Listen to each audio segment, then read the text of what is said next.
When Emma Hayes needs a fake boyfriend for Christmas after catching her ex cheating, she doesn't expect to find one in her barn, especially not one from another galaxy. Between hiding a spaceship that gets quantum hiccups, teaching an alien scientist about Earth customs, and trying to convince her small town that he's just a normal scientist from Minneapolis, this Christmas is anything but ordinary.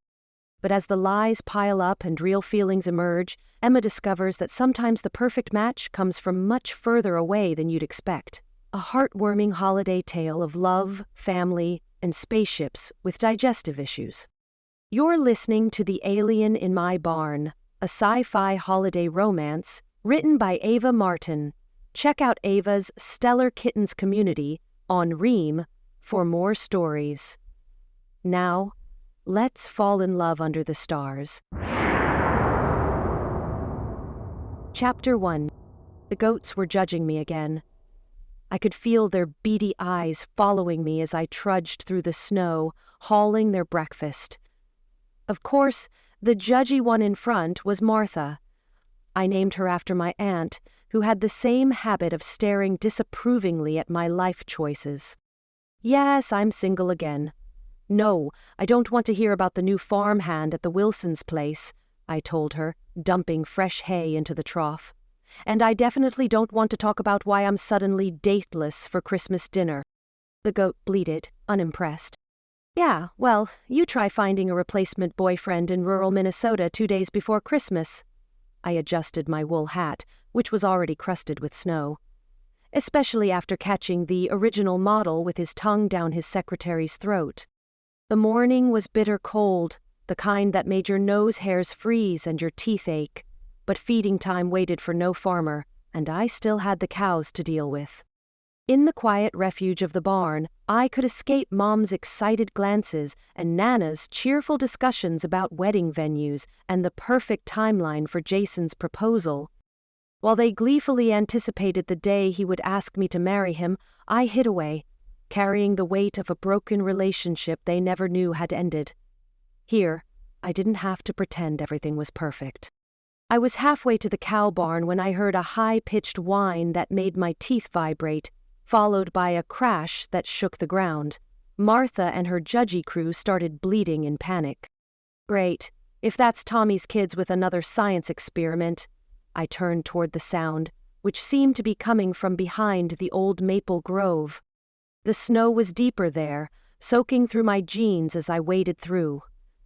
Something was glowing beyond the trees, casting strange shadows, probably teenagers with their... My thoughts scattered like startled birds, because that was definitely not teenagers.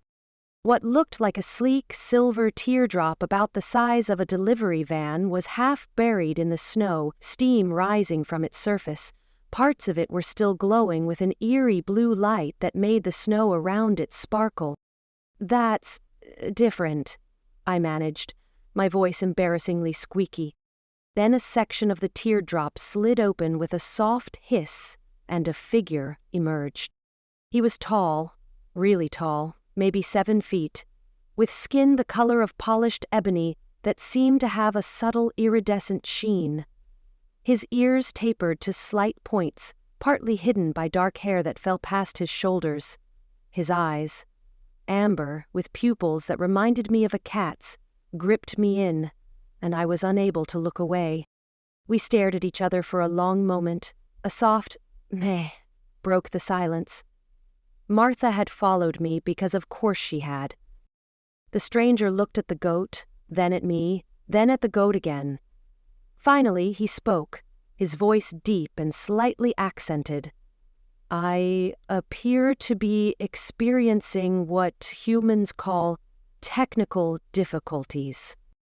I should have been terrified, should have run screaming. Instead, I found myself saying, "Yeah, I can see that.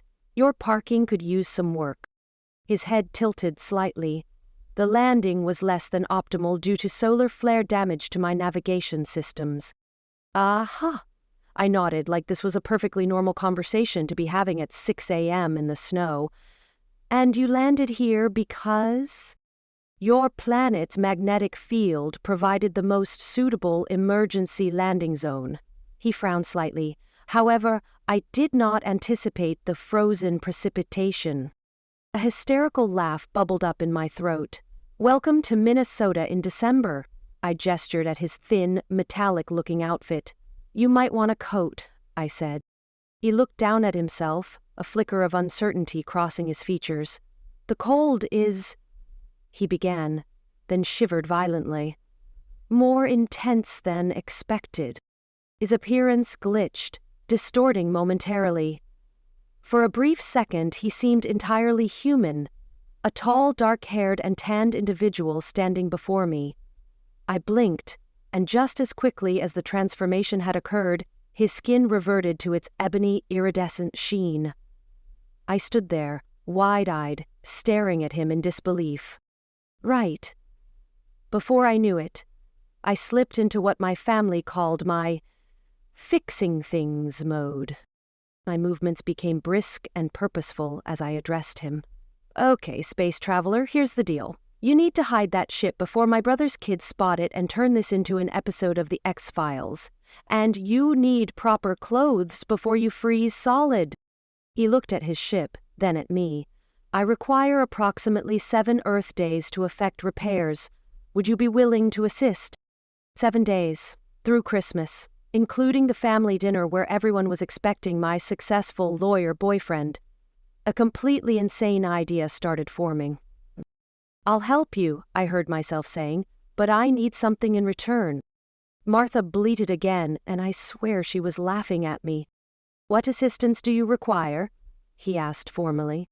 "How do you feel about pretending to be my boyfriend for Christmas dinner?" His eyes widened slightly. "I do not understand. Why would an attractive human female like you need to fabricate a mate?" I sighed. It's a long story involving a cheating ex, a very nosy family, and the fact that being single at 28 is apparently a crime worse than murder. He considered this for a moment, then nodded solemnly. "I accept your terms. Still, I should inform you that my knowledge of human mating rituals is largely theoretical." "That's actually perfect. My family already thinks I have terrible taste in men." I held out my hand. "I'm Emma Hayes." He stared at my hand for a moment before carefully taking it in his much larger one. His skin was surprisingly warm. "I am Zarek." "Yeah, we're gonna have to work on that name," I muttered, then jumped as another crash came from his ship. "But first, let's hide your ride before the whole town shows up to investigate." As I led him toward the barn, Martha following us like a furry chaperone, I kept thinking that this Christmas was turning delightful and interesting. Hiding a spaceship, it turns out, is surprisingly similar to the time Tommy and I had to sneak his wrecked dirt bike into the barn before Dad got home. Except this time, the vehicle was bigger, partially glowing, and occasionally made sounds that sent the cows into a panic. "Could you maybe turn off the humming thing?" I asked, watching nervously as Bessie, our oldest Holstein, gave the ship a suspicious side-eye. Zarek touched something on the sleek surface and the blue glow dimmed. "The quantum drive is now in dormancy mode." He paused. "Though I should mention it may occasionally need to, how do you say, burp?" "Burp?" I repeated flatly. "Your spaceship burps." A crude but accurate description of the energy release process. "Fantastic." I pulled my hat lower, trying to think. "Okay, first things first. You need clothes that won't make you look like a reject from a sci-fi convention."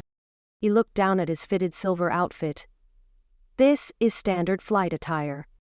"Yeah, well, in Pleasant Valley, a standard attire is a clean flannel shirt and jeans without tractor grease on them." I eyed his height. Finding something that fits you might be a challenge. A noise from outside made us both freeze. "Emma?" Mom's voice carried across the yard. "Are you still in the barn? Breakfast is getting cold." "Just a minute," I called back, then turned to Zarek in panic. "Quick, hide behind Bessie." He raised one elegant eyebrow. "Behind the bovine?" "Yes, the bovine, move." He had barely ducked behind the cow when Mom's head poked through the barn door. Emma Hayes, what have you been doing out here so long? And why is Martha in the cow barn? I stepped sideways to block her view, nearly tripping over said goat. Just checking on Bessie. She seemed a little off this morning. Mum's eyes narrowed. Is this about Jason? Honey, if he canceled for Christmas dinner. Everything's fine, Mom. I winced at the lie. I'll be right in, just need to finish up here. Well, hurry up, your Nana's making her special cinnamon rolls, and you know how she gets if they're not eaten warm. As soon as she left, I sagged against the barn wall. Zarek emerged from behind Bessie, a piece of hay stuck in his dark hair. This deception seems to cause you distress, he observed. Well, lying to my mother about my love life is practically a holiday tradition at this point. I reached up without thinking and plucked the hay from his hair. His eyes widened slightly at the contact, and I quickly stepped back. Sorry, A loud gurgling sound interrupted me, followed by what could only be described as an otherworldly belch from the ship. Every cow in the barn turned to stare. You weren't kidding about the burping, I muttered. Right. New plan. I'm going to grab some of Tommy's old clothes from the house. You stay here and try to keep your ship's digestive issues under control. Emma? His voice stopped me at the door. I am grateful for your assistance.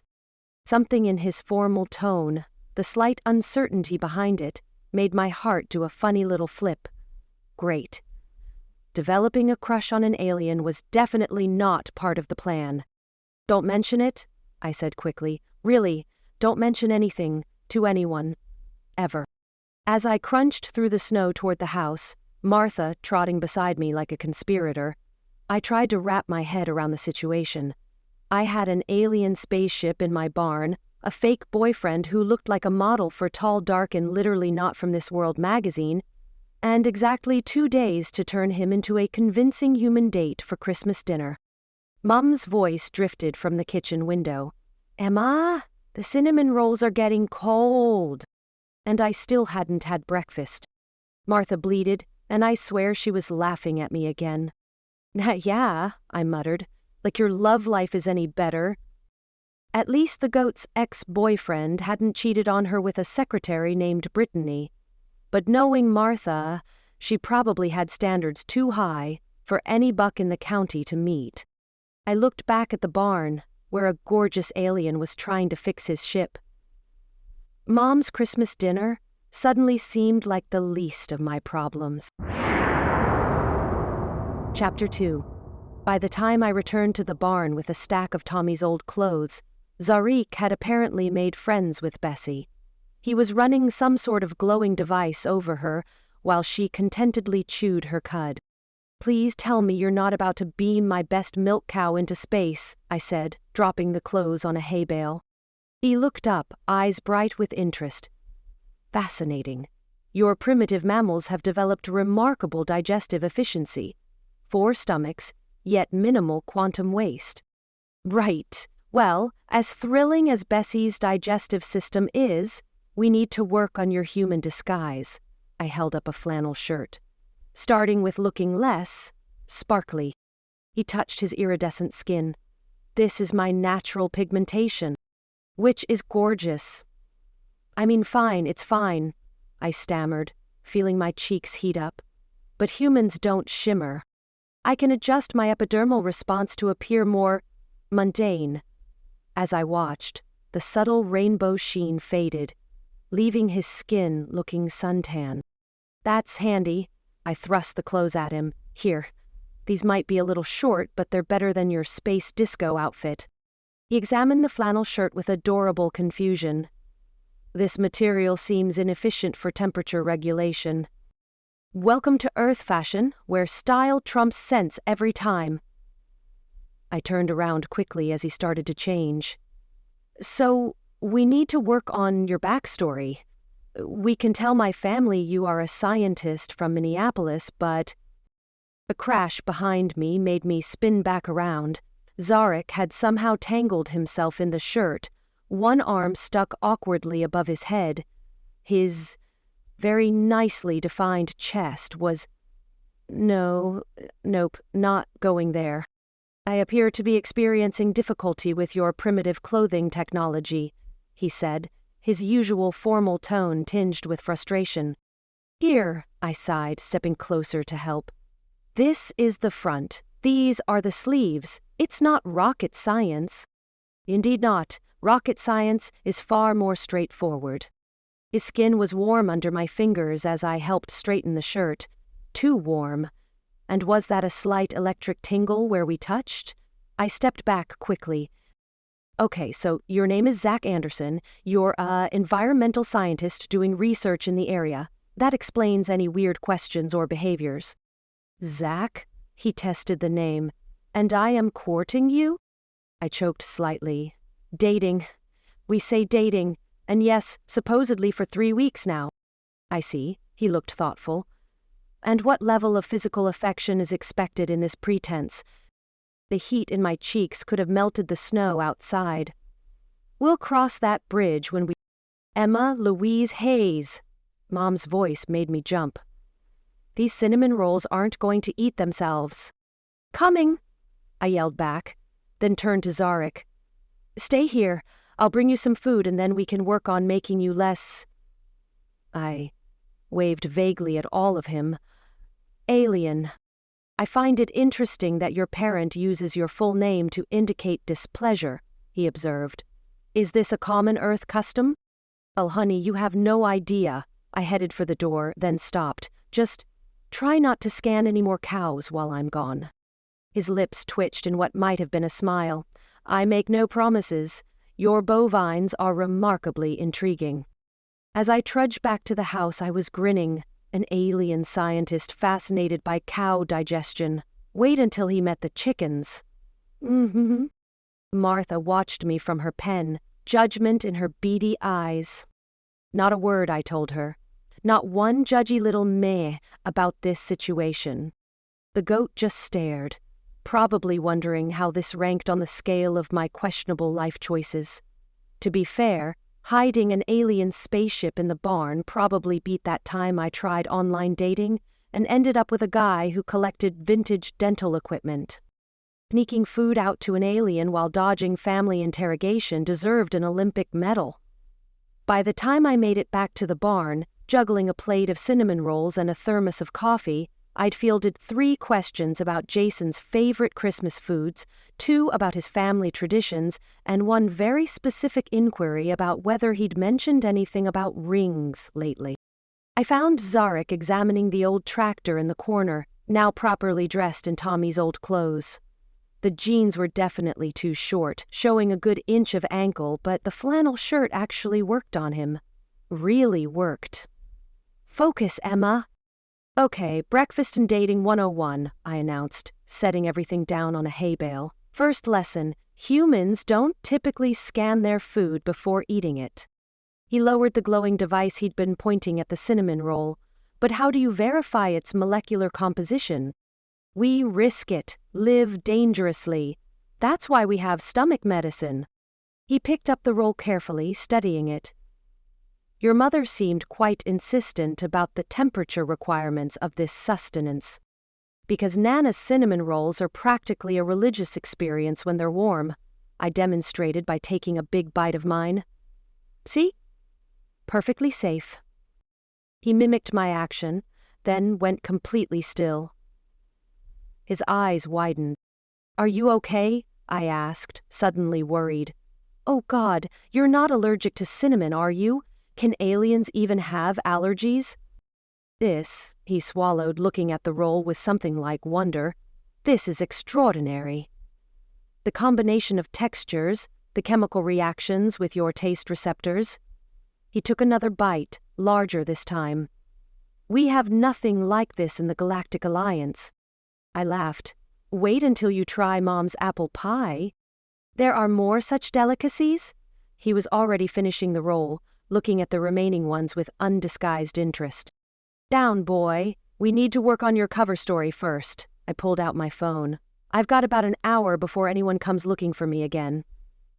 Let's make you human. He licked frosting from his fingers in a way that was decidedly distracting. What do I need to know? Well, first, I was interrupted by the distinct sound of a car engine coming toward the barn. Crap, that's Tommy's truck. Zarek tensed. Should I hide behind the bovine again? No time! I looked around frantically. Quick! Just look natural! I am not entirely sure what constitutes natural in this context. The truck was getting closer. In panic, I grabbed his arm and pulled him down onto the hay bale beside me, nearly spilling the coffee. Put your arm around me. Like this? His arm settled tentatively around my shoulders, warm and surprisingly solid. Yes, perfect. Now just... The barn door swung open and Tommy walked in carrying his vet kit.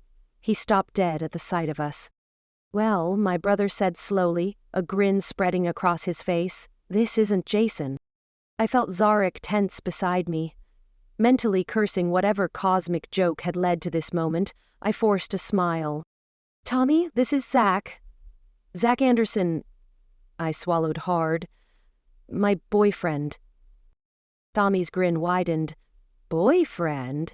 What happened to Mr. Corporate Law?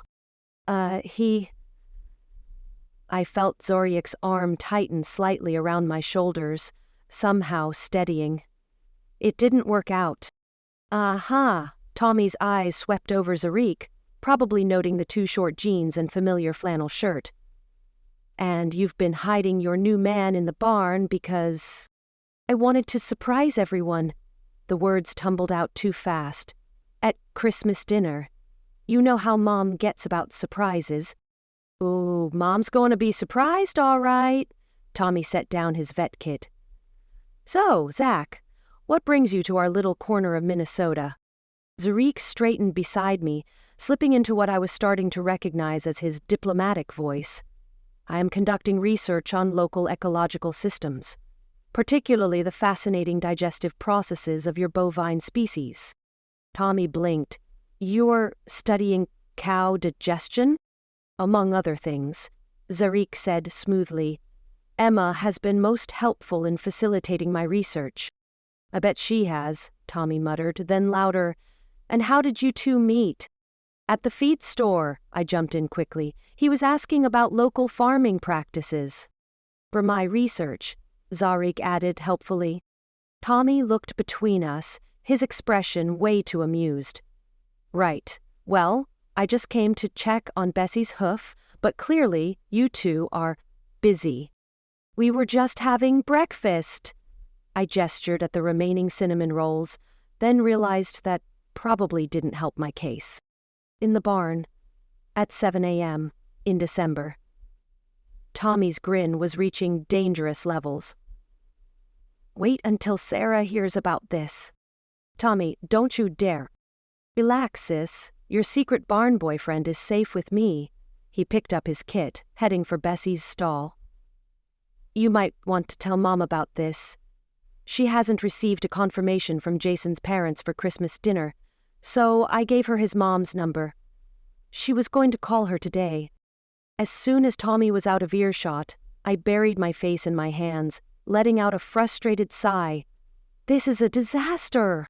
I didn't care much about Jason's parents, but it was obvious he hadn't told anyone about our breakup. Neither had I. Now Mom was about to find out, and it wouldn't be pretty. I needed to come clean, and I needed to do it now. Your sibling seems amused rather than suspicious, Zarek observed. Is this not a positive outcome? You don't know Tommy. By lunch, his wife Sarah will have told everyone in town about the new man in my barn. I looked up at him, and trust me, in Pleasant Valley, gossip travels faster than light speed. His lips twitched. Actually, the speed of light is relatively slow compared to... Not helping, but I found myself smiling despite everything. I guess this means we need to move up our timeline. Ready to meet the family, Zach? I have negotiated peace treaties between warring solar systems, he said solemnly. Surely one Earth family cannot be more challenging. I patted his arm, trying to ignore how nice his muscles felt under the flannel. Oh, honey, you have no idea what you're in for. From her stall, Bessie let out a low moo that sounded suspiciously like laughter. Even the cows knew this was going to be interesting. Walking from the barn to the farmhouse felt like a march to my own doom. Zarik strode beside me with the confidence of someone who'd never faced the combined interrogation powers of my mother and grandmother. "Remember," I whispered. "You're from Sweden." "Minneapolis," he corrected. We agreed the urban origin would better explain my unfamiliarity with rural customs. "Right, yes, Minneapolis." Snow crunched under our boots. "And you're an environmental scientist, specializing in agricultural sustainability with a focus on livestock digestive efficiency." I stopped, staring at him. "Have you been practicing?" "I analyzed our conversation and developed optimal response patterns." He paused. "Was that not expected?" "No, it's perfect, just—" I shook my head, smiling despite my nerves. "Try to sound less like you're presenting a thesis." We reached the back porch and I grabbed his arm before he could open the door. "Wait, one last thing." I reached up, trying to tame his long dark hair to better cover his ears. My fingers brushed the pointed tip, and I felt him shiver. "Sorry, are your ears sensitive?" His eyes locked with mine. All Carthian sensory organs have heightened sensitivity. Something about the way he said it made my cheeks heat up. "Good to know. I mean, not good to know. I mean..." The door swung open. Emma Louise Hayes. Mom stood there in her Christmas apron, wooden spoon in hand. "Why on earth are you having breakfast in the..." Her voice trailed off as she spotted Zarik. Oh my. "Mom," I squeaked. "This is Zach, my boyfriend." "But what about Jason?" She looked between us, spoon forgotten in her hand. "Jason is no longer relevant," Zarik stated, making me wince. "I am Emma's chosen mate." Mom's eyebrows shot up. "Mate?" "Partner," I jumped in. "He means partner. Zach's a scientist, Mom. They talk funny sometimes." "A scientist?" Another voice called from inside. "Well, bring him in before you let all the heat out." I closed my eyes briefly. Nana rose. Perfect. "Come on," I muttered to Zarik. "Time to face the Inquisition." As we stepped into the warm kitchen, I caught sight of our reflection in the window. Me in my worn work coat, cheeks flushed from cold and anxiety. Him towering beside me, looking impossibly elegant, despite wearing my brother's too short clothes, a dusting of snow in his dark hair. What had I gotten us into? Nana sat at the kitchen table, her sharp eyes taking in every detail. "So," she said, stirring her coffee, "you're the barn boyfriend Tommy just texted about." I could feel my patience snapping with my brother's pranks. Hadn't he just swore he wouldn't tell anyone? Chapter 3. "Barn boyfriend?" Mom's eyes widened. "Emma, were you in the barn with a strange man?" "He's not strange," I protested, then glanced at Zarik, who was studying the kitchen's old cookie jar with fascinating intensity. "I mean, he's not a stranger. We've been dating for 3 Earth weeks," Zarik supplied helpfully. I resisted the urge to facepalm. "Just 3 weeks, Mom. I was going to tell you, but then Jason proved himself unworthy of your daughter's affections," Zarik finished, turning from the cookie jar. "I consider myself fortunate that his inadequacies allowed me to pursue Emma's companionship." Nana's eyebrows shot up. "Well, isn't he fancy?" Swedish," I blurted. "I mean, his parents are. He grew up in Minneapolis, but he spent a lot of time in Sweden with the science people." "Science people," Nana repeated dryly. Mom, however, was already shifting into hostess mode. "You must be freezing. Sit. Coffee? There's still some warm cinnamon rolls." "Thank you, Mrs. Hayes. Your previous confection was most extraordinary." Previous? Mom's eyes narrowed at me. Emma, did you feed this lovely man in the barn? Would anyone like more coffee? I asked desperately. Not until you explain why you didn't tell me about breaking up with Jason. You have been together for almost a year, Mom demanded, crossing her arms tightly. She was visibly out of breath, her chest heaving as she struggled to keep up with a barrage of questions. And you started dating again. Why didn't you tell me about this young man? Why is he wearing your brother's clothes? Zarek opened his mouth, probably to deliver some perfectly logical but completely alien explanation, and I quickly jumped in. It's actually a funny story, I laughed nervously, ignoring her other questions. Zach was checking on some research equipment he set up near the farm, and he slipped in the snow. Got completely soaked. So I borrowed some of Tommy's old clothes while his clothes dried. Research equipment? Nana leaned forward. What kind of research? Bovine digestive efficiency, Zarek said promptly. He studies cows, I translated. Their eating habits for environmental science. A scientist, Mom brightened considerably. How wonderful! And do you enjoy farm life, Zach? I find Earth's agricultural practices fascinating, he accepted the coffee Mom thrust at him, particularly Emma's innovative approaches to animal husbandry. He swallowed. I choked on my own coffee. Animal husbandry?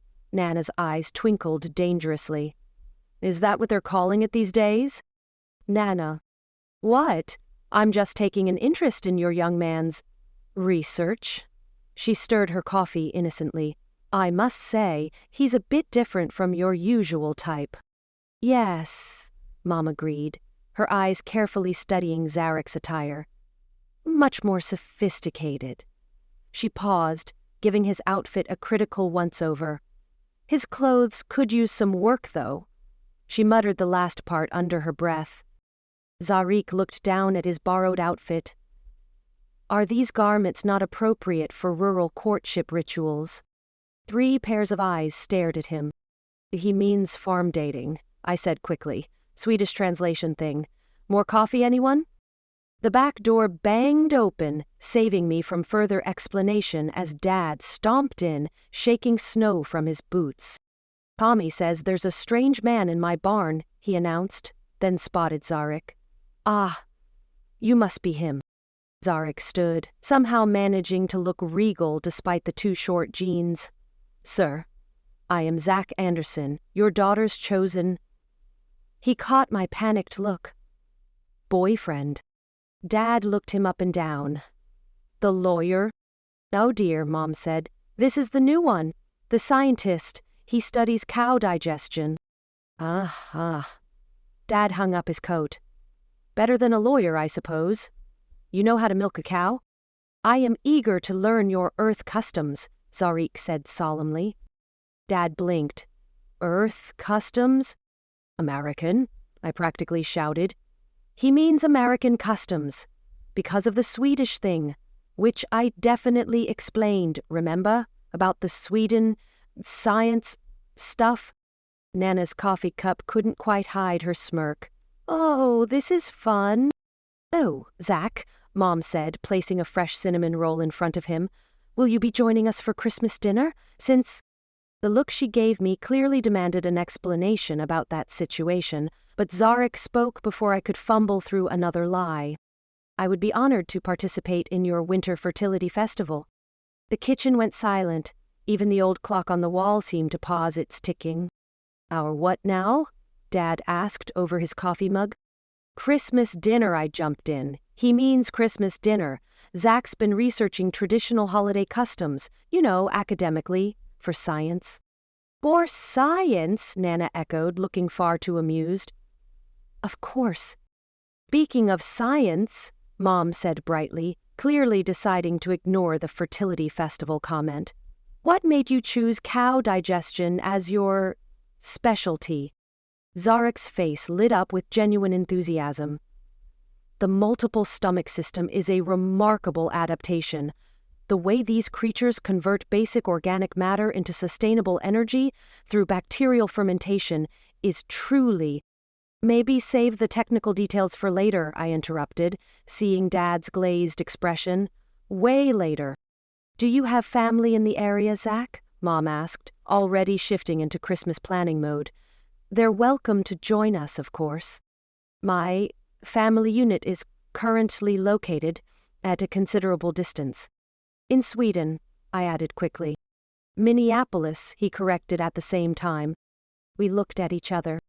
His parents are in Sweden, I explained, but he lives in Minneapolis for the, cow research, which began approximately 3 Earth cycles weeks ago, Zarek added, when I first encountered Emma at your local agricultural supply establishment. The feed store, I translated automatically. We met at the feed store. Love over livestock supplies, Nana chuckled. How romantic. About that. Dad set down his coffee. Tommy mentioned something about finding you two in the barn this morning. I felt my face heat up. We were just discussing bovine digestive patterns, Zarek said smoothly.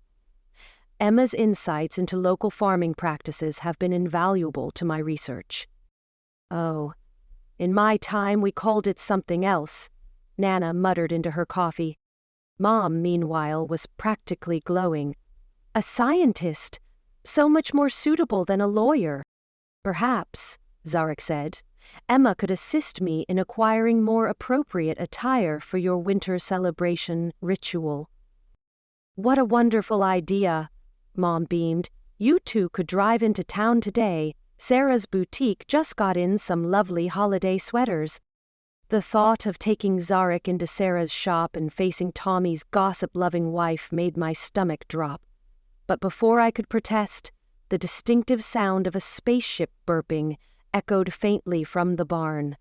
Dad frowned. What was that? Cows. I stood up quickly.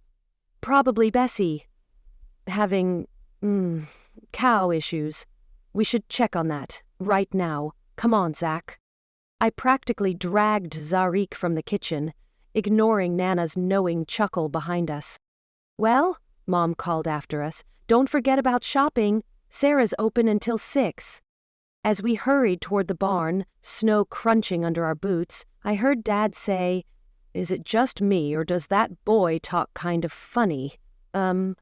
He's Swedish, dear, Mom replied, and a scientist, and much better than that lawyer. Nana's voice drifted out, clear as a bell. Swedish, huh. Funny, he doesn't look Swedish. I walked faster, pulling Zarek along. Your ship better not be about to explode. The quantum drive merely needs to release excess energy periodically, he assured me. I should perhaps adjust the sound dampeners. You think? I sighed, looking back at the house.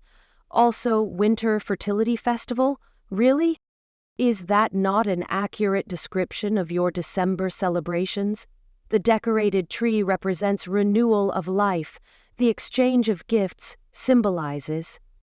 Okay, Professor Alien Anthropology, let's focus on more immediate problems. I stopped at the barn door. Like how we're going to survive Christmas dinner with my family. And the procurement of appropriate attire, he added seriously. Right, a shopping trip with an alien, in a town where everyone knows everyone's business. I leaned my head against the barn door. What could possibly go wrong? The ship chose that moment to let out another, louder burp. Your Earth sarcasm is noted, Zarek said dryly. Sarah's boutique was exactly as terrifying as I'd expected. The little bell above the door had barely finished jingling before my sister-in-law's head popped up from behind a display of holiday sweaters, her eyes widening with undisguised glee. Emma, she practically vaulted the counter, and you must be the mysterious barn man Tommy told me about. Zach, I said quickly before he could introduce himself with any references to galactic alliances.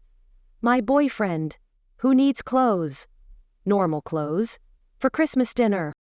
Zarek bowed slightly. I seek attire appropriate for your winter celebrations. Sarah's perfectly shaped eyebrows rose. Oh my, he's formal, isn't he? Swedish, I explained weakly. Partly, the formal part, not the whole person. Fascinating, Sarah circled Zarik like a well-dressed shark. You're much taller than Jason, and more exotic. My genetic diversity is indeed quite, Zarik began. Let's look at sweaters, I interrupted. Nice, normal Christmas sweaters. Nothing exotic about those. Sarah's grin widened. Of course. She paused, eyeing me from top to bottom. I have to ask, what happened to... She stopped, then making sure Zarik was occupied looking at hats, lowered her voice and said, Jason, last I heard he was planning to propose at Christmas dinner. I felt like I'd been punched in the gut. He was what? Oops, Sarah murmured, her hand flying to cover her mouth as her eyes widened with regret. Was that supposed to be a secret? He was seen at Sparkle and Shine, and Amanda confirmed he said he was about to propose to you this Christmas. The male's intentions are irrelevant, Zarik said, something hard entering his formal tone. He proved himself unworthy of Emma's affections through his intimate interactions with another female. The boutique went deadly quiet. My heart stopped and I gasped. Why did I have to tell him that? Now the cat was out of the bag. He what? Sarah breathed. I closed my eyes. Can we please just look at sweaters? Emma Hayes, Sarah grabbed my arm. Did Jason cheat on you? With who? When? Why didn't you tell me? Perhaps, Zarik suggested, we should focus on the task at hand. The ship, shopping, must be completed before dark. Sarah's eyes narrowed. Did he say ship? Shopping, I said brightly. He said shopping, because of the snow, weather. You know how it gets dark so early this time of year. Right, Sarah said, giving me a look that promised this conversation wasn't over. Well, let's see what we can find for your tall, dark, and Swedish mystery man. Her eyes lingered on me, questioning and expectant. I could tell she was about to bring up Jason again, and honestly, I wasn't ready to handle it right now. As she disappeared into the back room, I slumped against a rack of scarves, feeling the weight of the situation crash down on me. This is a disaster. Your sister by marriage seems quite interested in your reproductive status. My what? I squeaked. Many Earth cultures, females of your age are expected to secure a mate and produce offspring. Your family's concern suggests... No. I straightened up. We are not discussing my reproductive status, or mating, or anything related to that. His eyes studied me. Have I caused you distress? Something in his tone made me soften. No, it's not you. It's just... Finding out Jason was planning to propose, after what he did. I swallowed hard. Guess I dodged a bullet there, huh? I am unfamiliar with this projectile dodging metaphor, but if you mean you avoided a disadvantageous mating arrangement, then yes. His large hand settled tentatively on my shoulder. You deserve a more worthy partner. The warmth of his touch seemed to spread through my whole body. I looked up at him, suddenly very aware of how close we were standing. Found them, Sarah's voice made us jump apart. She emerged from the back room with an armful of clothes, then stopped, looking between us with raised eyebrows. Am I interrupting something? Just discussing Swedish culture, I said quickly. Her smile was downright wicked. Well, let's see how these fit your Swedish scientist, shall we? As she steered Zarik toward the fitting rooms, I caught a glimpse of our reflection in the store window. Me, flustered and pink-cheeked. Him, tall and elegant, even in borrowed clothes, looking at me with an expression that made my heart do funny things. This was bad. This was very, very bad. I was falling for an alien who had to leave in 6 days. Try these first, Sarah called over the fitting room door, passing a stack of clothes to Zarik. And don't worry about the sizes. I grabbed everything long enough for those legs.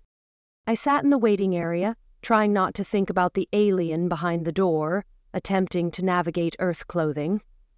Again. So, Sarah perched on the arm of my chair. Want to tell me the real story?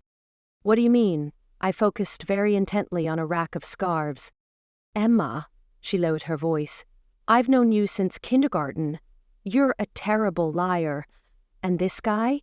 He's different. He's just Swedish, I muttered. Swedish? She nodded. That's why he talks like he's auditioning for Shakespeare. Has skin that sometimes seems to glow, and keeps calling things Earth customs like he's from another planet. My heart stopped.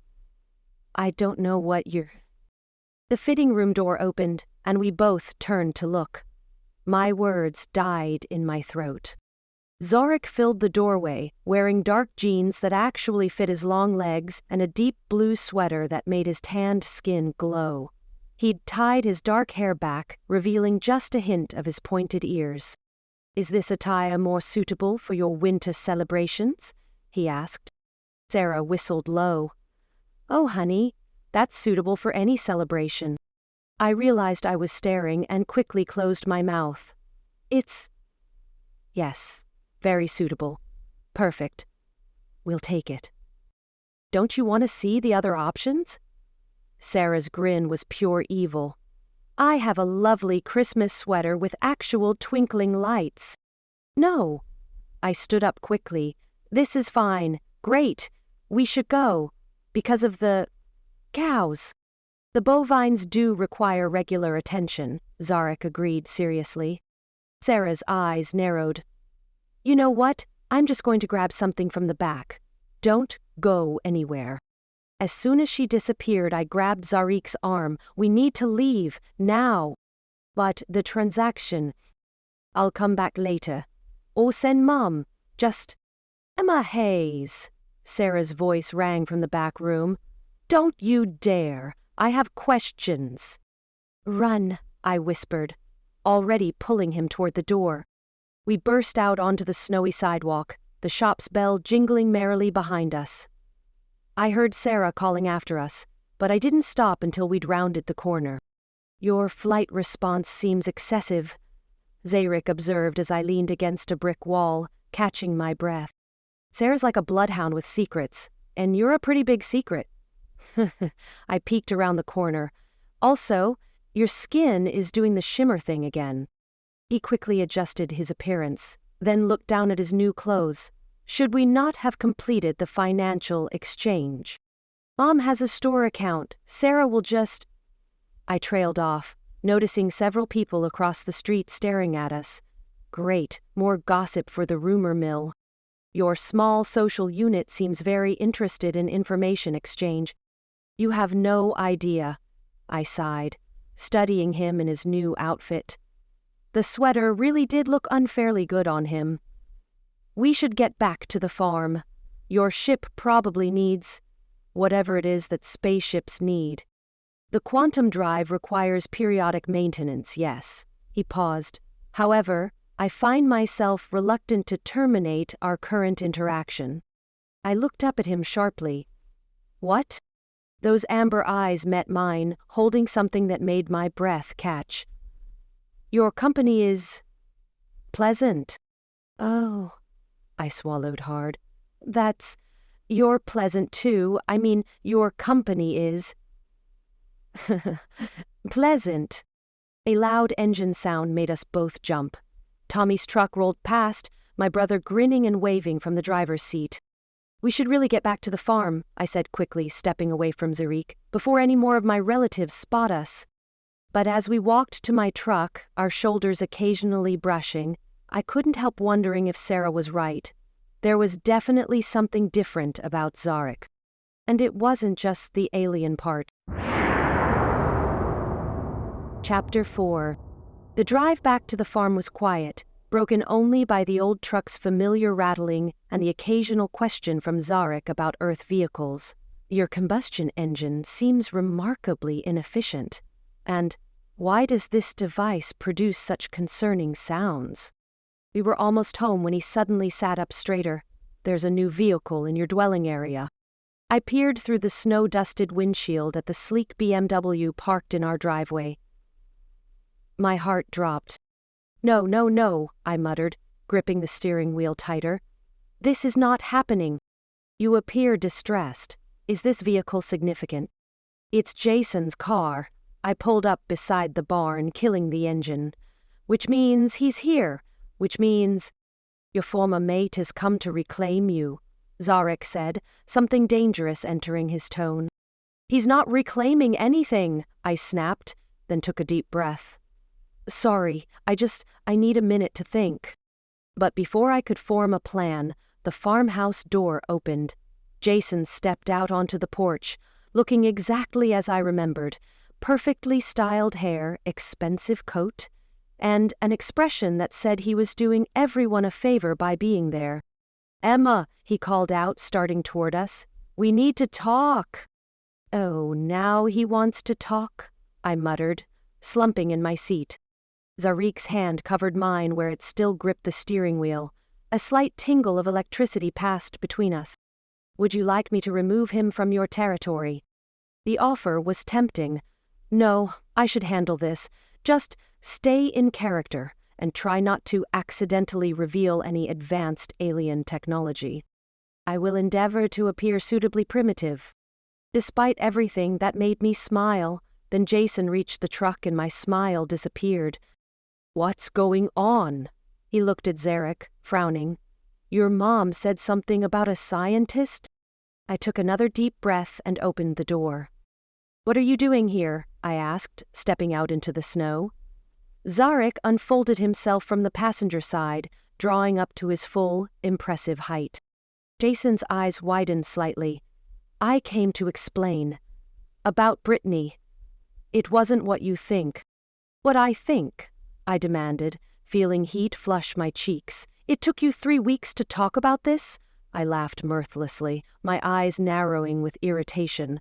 "I think finding you making out with your secretary at the office Christmas party was pretty self-explanatory." "That was a mistake. I'd had too much cognac, and she was just—" "Your lips accidentally fell onto hers?" A small part of me noticed I was gesturing wildly with my hands. "Multiple times?" "Emma, be reasonable. We had plans. Christmas dinner with your family. The ring." "The ring?" My voice rose an octave. "You were going to propose after cheating on me." The temperature seemed to drop several degrees, and not from the winter wind. I glanced at Zarek and saw his eyes had taken on an odd, glowing quality. "Perhaps," he said, his formal tone carrying an edge I hadn't heard before, "you should respect Emma's clearly stated desire for you to depart." Jason finally seemed to really look at him. "And who exactly are you?" "This is Zach," I said quickly, before Zarek could say anything too alien. "My boyfriend." "Boyfriend?" Jason laughed. "Come on, Emma. We both know you're not over me. This is just some rebound thing." "I assure you." Zarek stepped closer, and I swear the snow around his feet started to melt. "My relationship with Emma is quite genuine." "Right?" Jason's smile turned condescending. "The mysterious man Tommy mentioned? Please." I felt something snap inside me. At least he's honest about who he is, which is more than I can say for you. "Emma—" "No," I cut him off. "You don't get to show up here and act like I'm being unreasonable. You cheated, you lied, and now you're trying to ruin my life because your ego can't handle that I found someone else." "Someone else?" He gestured at Zarek. "Some weird scientist who studies cow digestion and talks like he learned English from a textbook?" Zarek's jaw clenched tightly, his face contorting with anger as he took a deliberate step toward Jason.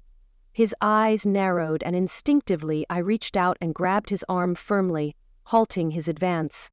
He turned his piercing, questioning eyes to meet mine. Despite the thick sweater he wore, his skin radiated an intense heat, making him feel uncomfortably warm to the touch. "Yes," I said firmly, "someone who respects me, who finds farm life interesting instead of embarrassing, who doesn't think he's too good for small-town life." Farm life, Jason scoffed. You were meant for more than this. We had plans. You were going to move to the city, work in my firm's PR department. Those were your plans, I realized suddenly. I never wanted any of that. A soft moo made us all turn. Bessie was watching from the barn door, looking thoroughly unimpressed with the drama unfolding in her yard. Emma, Jason tried again, softening his voice. Just think about what you're throwing away. We could still have everything we planned. No, I said quietly, we can't, because I don't want those plans anymore. I looked up at Zarek, whose eyes were fixed on me with an intensity that made my heart race. I want something different. Something different? Jason's laugh was ugly. What, cow science and barn life with Mr. Weird here? Before I could respond, a distinctive sound echoed from the barn, the unmistakable burp of a quantum drive releasing energy. Jason frowned. What was that? Cows, I said quickly. Just cow sounds. Very normal earth cow sounds, which we should really check on, right now. Earth cows? Jason's eyes narrowed. What other kind of cows are there? Oh, crap. Zarik opened his mouth, probably to give a detailed explanation of bovine species, and I quickly jumped in. Just a science joke. I started backing toward the barn, pulling Zarek with me. Anyway, we really need to check on those Earth variety cows. Another burp from the ship, louder this time. In the barn, Bessie let out a concerned moo. Emma, Jason took a step forward. What's going on there? Nothing of your business. Go back to Brittany and have a good life. Earth variety? He looked between me and Zarek, ignoring my jab. Why do you keep saying Earth like that?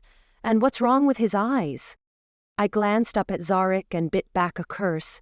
His eyes were definitely glowing now, and was that a shimmer rippling across his skin? It's just the light, I said desperately. The winter sun, you know how it... A massive burp from the ship cut me off, followed by a flash of blue light through the barn windows. What the hell was that? Jason started toward the barn. No, I stepped in front of him.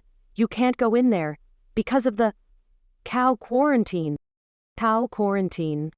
Yes, I seized on the idea. It's very serious, scientific. That's why Zach's here, studying the, quarantine of the cows, who are definitely just cows and nothing else. Jason stared at me. You're acting weird, weirder than usual. Your continued presence is causing Emma distress, Zarik said, and there was definitely a crackle of energy in his voice now. I must insist you depart. Or what? Jason stepped closer, looking up at Zarik. What are you going to do about it, cow scientist? The air around us seemed to vibrate. Tiny sparks of electricity danced across Zarik's skin. Oh boy, I muttered. This was not good. Then several things happened at once. The ship let out its biggest burp yet. Bessie, apparently fed up with the drama, charged out of the barn. Jason jumped back, slipped in the snow and landed flat on his back. And Zarik's carefully maintained human appearance glitched. For just a second, he was fully alien, shimmering dark skin, pointed ears, eyes glowing like miniature suns. Jason gaped up at him from the snow. What? What? Look, I said quickly, I can explain.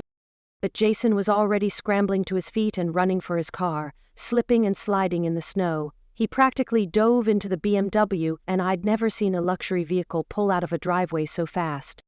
I watched his taillights disappear down the road, then turned to Zarik. Well, I said faintly, that's one way to handle an ex. Bessie mooed in what sounded suspiciously like agreement. We should check on your ship, I said, still staring at the road where Jason's car had disappeared. That was a lot of burping. The quantum drive appears to be experiencing some difficulties. Zarek agreed. Great. My ex-boyfriend thinks I'm dating an alien, and my alien fake boyfriend's spaceship has indigestion. I started toward the barn, then stopped and turned back to him. By the way, what was that back there? With the glowing and the electricity? Zarek looked almost sheepish.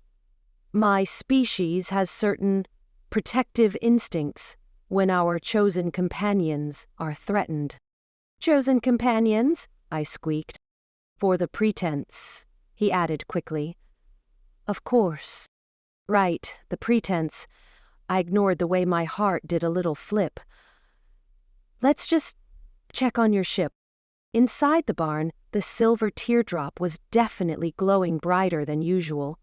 Bessie had positioned herself between it and her stall, eyeing it suspiciously. "Oh, don't judge," I told her. "Your burps aren't exactly delicate either." Zarek moved to the ship's control panel, his fingers dancing over symbols I couldn't begin to understand. The solar flare damage is more extensive than initially calculated, meaning repairs may take longer than anticipated. Longer? I ran a hand through my hair. How much longer? Approximately 12 Earth days. 12 days? I started pacing. But that means you'll be here through the new year, with my family who already likes you. And now Jason probably thinks he hallucinated an alien in my barn, and he's either going to convince himself he was drunk or come back with reporters or something and... Emma. Zarek's warm hands landed on my shoulders, stopping my pacing. Breathe. I looked up at him, suddenly very aware of how close we were standing. In the blue glow from his ship, his eyes were mesmerizing. This is crazy, I whispered. All of it. The ship, the fake dating, my ex, the... I gestured vaguely at all of him. The... everything. Do you wish to terminate our arrangement? No, I said, too quickly, then cleared my throat. I mean, no, it's just... complicated. Because of your former mate? Because of everything, I sighed. Jason showing up just reminded me that this isn't real, that eventually you'll fix your ship and leave, and I'll be back to being the weird haze girl who talks to her goats and can't keep a boyfriend. His hands tightened slightly on my shoulders. You are far more remarkable than you realize. Something in his voice made me shiver. You're just saying that because I'm hiding your ship in my barn. No, one of his hands moved to tilt my chin up. I am saying it because it is true. The air between us felt charged, like just before a summer storm. His thumb brushed my cheek, sending tiny sparks of electricity across my skin. Zarek, I breathed. What are you? A loud moo interrupted us. We jumped apart to find Bessie watching us with what could only be described as exasperation. Right. I backed away quickly. Ship. We should focus on the ship and the repairs and not on... I waved between us. Whatever that was. Of course, but there was something in his eyes that made my heart race. But perhaps we should also discuss how to handle your family's questions about the extended stay. And Jason, I groaned. Don't forget about Jason. I find I would prefer to forget about Jason entirely. Was that jealousy in his voice? No. Nope. Not going there. Okay, I said briskly. New plan. Fix ship, survive family, avoid ex-boyfriend, prevent alien discovery, and try not to... I glanced at him in his perfectly fitted sweater. Complicate things. Bessie snorted. Oh, shut up, I told her. Like your life is any better. But as I helped Zarek with his ship repairs, very carefully not thinking about the way his hands had felt on my skin or how his eyes lingered on me when he thought I wasn't looking, I had a sinking feeling. Chapter 5. Emma Louise Hayes. I jumped, nearly dropping the alien wrench-like tool I was holding. Mom's using my full name again, I whispered to Zarek. That's never good. Emma! Are you in that barn again? Just a minute, Mom, I called back, then turned to Zarek. Quick, do the thing with your skin. He adjusted his appearance just as Mom appeared in the barn doorway, wearing her determined expression. There you are. I just got the most bizarre call from Jason's mother. My stomach dropped. Oh? She says Jason came home babbling about lights and strange noises and— Mom waved her hand. Something about you dating an alien? That's ridiculous, I laughed nervously. Obviously he's been working too hard. You know how lawyers get. Mm-hmm, Mom replied, her eyes narrowing thoughtfully. And why exactly is he spreading rumors about your new boyfriend? She glanced at Zarek before turning her attention back to me. I waited for you to open up about this, but you've seemed so sketchy lately. Mom sighed deeply. What happened between you two? Zarek's hand reached for me and I held it. Jason proved himself unsuitable, he said, his formal tone carrying that dangerous edge again, through actions involving his female administrative assistant. Mom's eyes widened. What? It's not important, I said quickly. What's important is that Zach will be staying through New Year's for his research, the cow research, which is completely normal and not at all alien. I see, Mom looked between us. And you two met at the feed store? Precisely, Zarik said. I was fascinated by Emma's innovative approach to livestock maintenance. What now? He means I'm good with the animals, I translated. Right, Mom said, her expression softening slightly. Well, alien or not, he's certainly an improvement over that ex of yours. She shook her head, smiling as she glanced at Zarek. But we really need to work on his vocabulary. Mom. What? I'm just saying, if he's going to be around for the holidays, we should help him fit in better, starting with Christmas Eve dinner at the Wilsons tomorrow night. I froze. The Wilsons? I already told Susan we'd be there. The whole town's curious about your mysterious new scientist.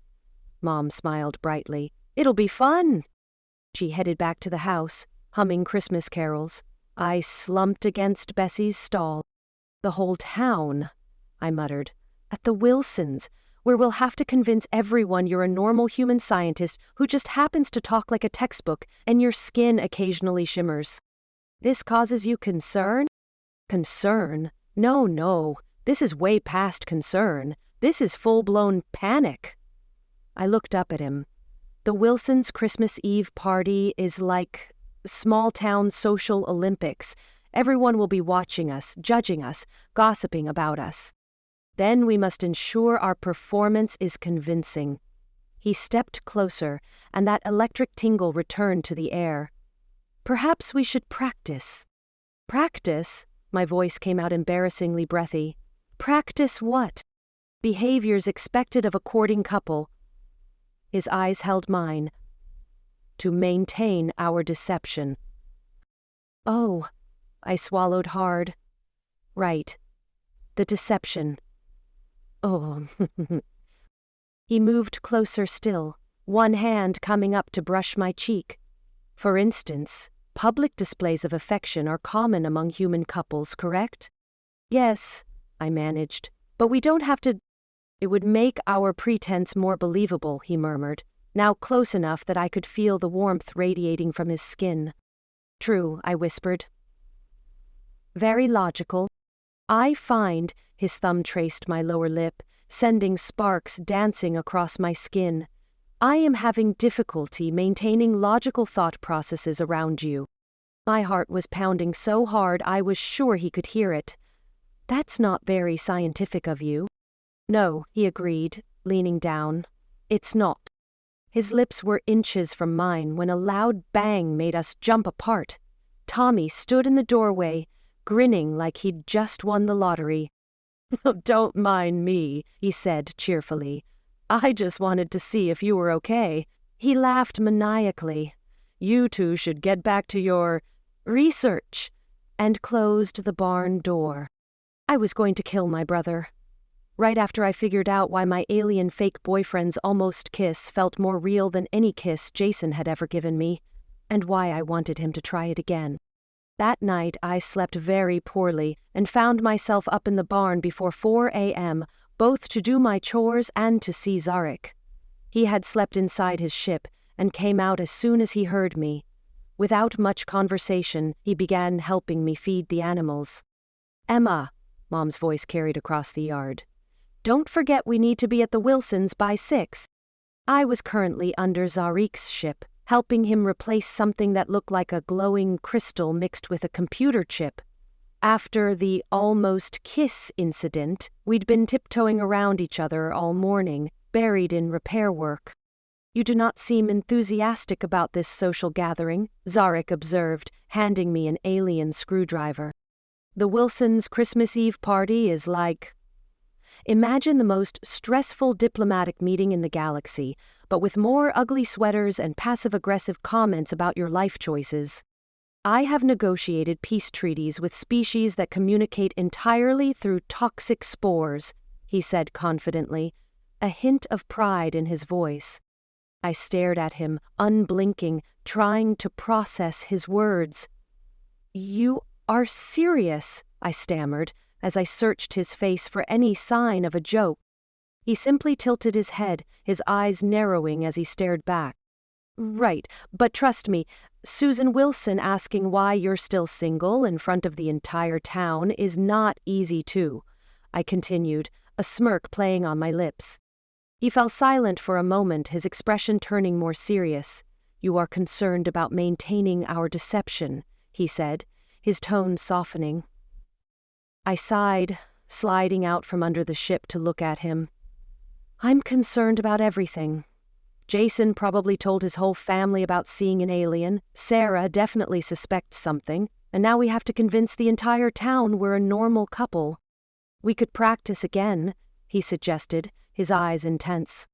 Heat rushed to my cheeks as I remembered how close we'd been to... "No, I mean, we should focus on the repairs, and maybe work on making you sound more... human. Bilinguistic patterns are improper." "They're perfect," I said without thinking, then quickly added, "I mean, they're perfectly scientific. But maybe try to be less... formal." He considered this. "How about, yo dog, these Earth parties are totally lit." I stared at him. "Have you been watching 90s movies in your ship database?" I believe that was from a documentary called Fresh Prince of Bel-Air. I laughed so hard my belly ached. "Okay, maybe somewhere between Shakespeare and Will Smith." "Like this?" He stepped closer, his voice dropping lower. "You look beautiful when you laugh." My breath caught. "That's better, more natural. I am not attempting to sound natural." His hand came up to brush a strand of hair from my face. "I am simply stating a fact." The air crackled between us, that now familiar electricity making my skin tingle where he touched me. "Zarik," I whispered, "what are we doing?" "Currently? Engaging in what I believe humans call flirting. But this is supposed to be pretend. Is it?" His other hand settled on my waist, warm through my sweater. "Because my reactions to you feel quite real." My heart was doing gymnastics in my chest. "You're just experiencing some weird Earth atmosphere effect, or maybe you caught something from the cows." "Emma." The way he said my name made me shiver. "I am a highly trained xenobiologist. I can assure you that my attraction to you has nothing to do with atmospheric conditions or bovine proximity." "Oh," I breathed, "that's good to know." He leaned down, and this time there was no brother to interrupt, no spaceship to birth, no... "Emma!" Mom's voice made us jump apart. "Sarah's here to help you get ready for the party." I closed my eyes. "I'm gonna install locks on this barn." "Perhaps," Zarik said, amusement coloring his formal tone, "we should continue this discussion later."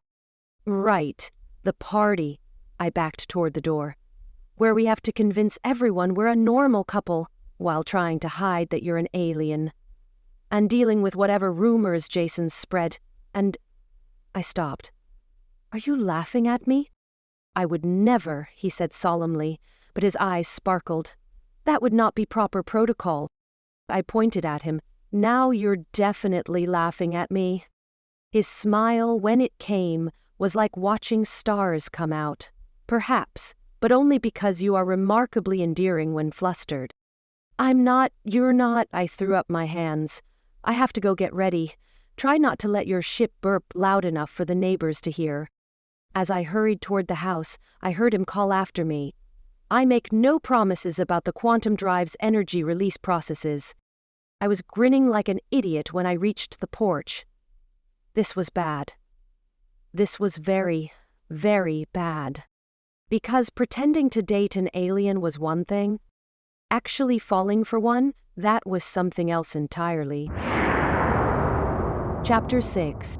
Sarah was waiting in my bedroom, an array of dresses spread across my bed, and a determined glint in her eye. "Okay," she announced as I walked in. "Spill. There's nothing to—" "Don't even start with that crap." She crossed her arms. "I've known you since we were 5. I was there for the great prom date disaster of 2014. I helped you hide that tattoo from your mom. And now you expect me to believe you just happened to meet a mysterious, incredibly hot scientist who talks like royalty." I sat heavily on my bed, accidentally crushing a sparkly dress. "It's complicated." "Obviously." She sat next to me. "Is he in some kind of trouble? Witness protection? Are you helping him hide from the government?" I laughed weakly. "Something like that." Sarah studied my face. "You really like him, don't you?" The almost kisses, the electricity between us, the way he looked at me like I was something extraordinary. I shouldn't. Because? Because he has to leave. I caught myself. Because it's temporary. He's only here for his research. Sarah's eyes narrowed. "There's something you're not telling me." "There's a lot I'm not telling you," I admitted. "But I can't. It's not my secret to tell." She was quiet for a moment. "Is he dangerous?" "No," I said quickly. He's good, really good, just different." "Different how?" As if on cue, a muffled burp echoed from the barn, followed by a faint blue glow through my window. Sarah walked to the window, looking out at the barn. "Does this have anything to do with the weird lights and sounds coming from the barn, or why Jason's telling everyone he saw something strange out there?" I joined her at the window. In the fading daylight, I could just make out Zarik's tall figure moving around the barn door. Even from here, there was something otherworldly about the way he moved. "Sarah," I said quietly, "have you ever met someone who made everything you thought you wanted seem less important?" She turned to look at me, her expression softening. "Oh, honey, I know it's crazy. The whole situation is crazy, but I gestured helplessly. "He thinks cow digestion is fascinating. He quotes fresh prints to try to sound more human. He looks at this farm like it's the most amazing place he's ever seen." "Human?" Sarah's eyebrows shot up. "That's an interesting word choice." I froze. "I meant—" "You know what?" She held up a hand. "I don't need to know. Not if you don't want to tell me. But," she glanced out the window again, "he makes you happy. I can see that." "Yeah," I whispered, "he does." "Then that's enough for me." She turned back to the dresses. "Now, let's make you look so gorgeous that your mystery man forgets how to speak any version of English." I hugged her impulsively. "You're the best. You know that?" "I know," she grinned. "And when you're ready to tell me the whole story, I'll bring wine." As she held up dresses for my inspection, I caught another glimpse of Zarek through the window. He was looking up at the stars, his expression making my heart ache. Because Sarah was right, he did make me happy. And in less than 2 weeks, he'd be gone, back to those same stars he was watching now. The Wilsons' house looked like Christmas had exploded all over it. Every inch was covered in lights, wreaths, and enough glowing lawn decorations to probably be visible from space. "Is this typical of Earth-Winter celebrations?" Zarek asked as we pulled up in my truck. No, this is typical of Susan Wilson trying to outdo everyone else's decorations. I turned off the engine but didn't move. Okay, quick review. You're a scientist from Minneapolis, studying agricultural sustainability with a focus on bovine digestive efficiency.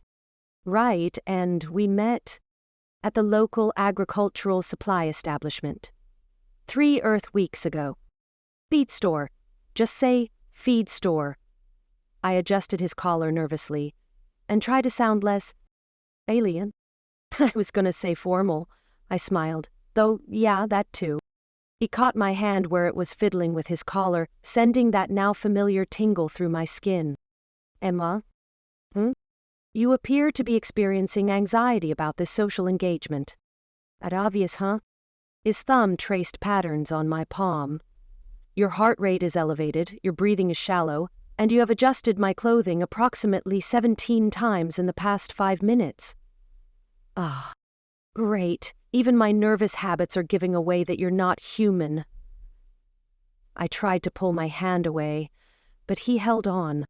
I find your concern for my well-being endearing. I just don't want anyone to realize you're... I gestured vaguely at all of him. A being from another galaxy? Exactly, but when you say it like that, it sounds kind of... impressive? I was going to say ridiculous, but I was smiling again. Somehow he always managed to do that. A tap on the window made me jump. Sarah stood there, grinning. If you two are done being adorable in the truck, she called through the glass, the party's inside. I groaned. Ready to face the small-town inquisition? Zarek's amber eyes sparkled. I have faced hostile negotiations before. Your local social gathering cannot be more challenging. Yeah? I opened my door. Did these negotiations have sugar cookies and baby photos? No, he admitted, following me out, though they did have acidic spores that could dissolve organic matter. Trust me, I muttered as we headed toward the house. Susan Wilson's gossip is way more corrosive. His hand found the small of my back as we climbed the porch steps, warm and steady. Then it is fortunate that I have excellent diplomatic training. And I have excellent wine tolerance, I whispered back. The door opened before we could knock, spilling out light, Christmas music, and Susan Wilson's megawatt smile. Emma! And this must be the scientist we've all heard so much about. Zarek's hand tensed slightly against my back, but his face remained pleasant. Somewhere in the back of my mind, a little voice whispered that his touch didn't feel like pretending at all.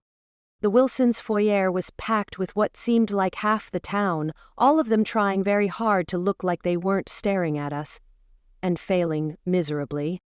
Everyone, Susan announced loudly, this is Emma's new boyfriend, Zach. There was a moment of absolute silence as every eye in the room fixed on Zarek. He stood there like some kind of otherworldly prince, managing to look elegant despite wearing what Sarah had dubbed a tastefully festive sweater. It is a pleasure to make your acquaintance, he said formally, then added, obviously remembering our coaching, "Yaw." I closed my eyes briefly. We were doomed. He's Swedish, I said quickly, for what felt like the 100th time in the past 2 days. Among other things, Sarah muttered behind me, earning her a quick elbow to the ribs. Well, Susan clapped her hands. Let's get you two some drinks. Everyone's dying to hear how you met. As she led us through the crowd, I heard the whispers start. Did you hear about Jason? Saying something about lights in the Hayes barn? So tall. Talks funny for a Swede. It looks like your social circle is very keen on gathering data, Zarek observed quietly. Small towns run on gossip, I whispered back. Just smile and try not to mention any interstellar peace treaties. Here we are, Susan thrust glasses of wine at us. Now, Zach, Emma tells us you're studying our local farms? Yes, he took the wine carefully. I find your agricultural methods fascinating, particularly the complex digestive systems of your earth bovines. E means cows. I jumped in. He's very passionate about sustainable farming. How wonderful. Susan beamed. You know, my nephew is studying biology at State. Perhaps you two could... Little Emma Hayes, a new voice boomed across the room. Is this the young man who's got Jason spreading alien stories all over town? My heart stopped. George Wilson, Susan's husband, and the town's biggest gossip, was making his way toward us. Stories? Zarek's voice carried that dangerous edge again. Oh, yes, George laughed. Jason's been telling everyone he saw lights and strange creatures at your farm. Even said something about electricity and glowing eyes. I forced a laugh. You know Jason, always did have an overactive imagination. And too much holiday spirits, I'd say, George winked. But I must admit, son, you are a bit... unusual. Where did you say you were from again? Minneapolis, I said quickly. This was getting old. By way of Sweden, Sarah added helpfully. Really? George leaned closer. You don't look Swedish. Zurek's temperature rose under my hand. His skin started to warm up in that way it did when his control slipped. Perhaps, he said stiffly, your concept of Swedish appearance requires updating. Oh God, I needed to defuse this before my alien fake boyfriend started an alien incident at the Wilsons' Christmas party. Dance, I blurted. We should dance. Now.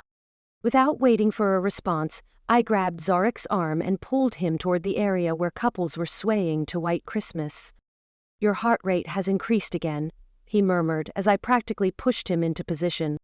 Yeah, well, that tends to happen when I'm trying to prevent a disaster. I placed one hand on his shoulder, trying to ignore the warmth of him under my palm. Just follow my lead. I have studied various earth dance forms in preparation for such social situations. Of course you have, I couldn't help smiling. Let me guess, more documentaries? The one called Dirty Dancing was particularly informative. I nearly choked. We are not doing any lifts. His hand settled on my waist, sending little sparks through my dress. Perhaps another time. And suddenly the humor faded, because another time meant another day, and we were running out of those. In less than 2 weeks he'd be gone, back to his advanced civilization and important scientific missions, while I stayed here with my cows and my goats and this weird ache in my chest that grew every time he looked at me like that. Emma? His voice was soft. You are distressed again. I'm fine, I lied, just trying not to step on your feet. I find that unlikely as you have been an excellent dance partner thus far. His hand moved from my waist to tilt my chin up. Tell me what troubles you. I met his eyes and felt something inside me crack. I don't want to pretend anymore. The music faded away, leaving just us and those words hanging in the air between us. Emma, he started, but was cut off by a commotion near the door. I'm telling you, he's not human. My blood ran cold. Jason's voice.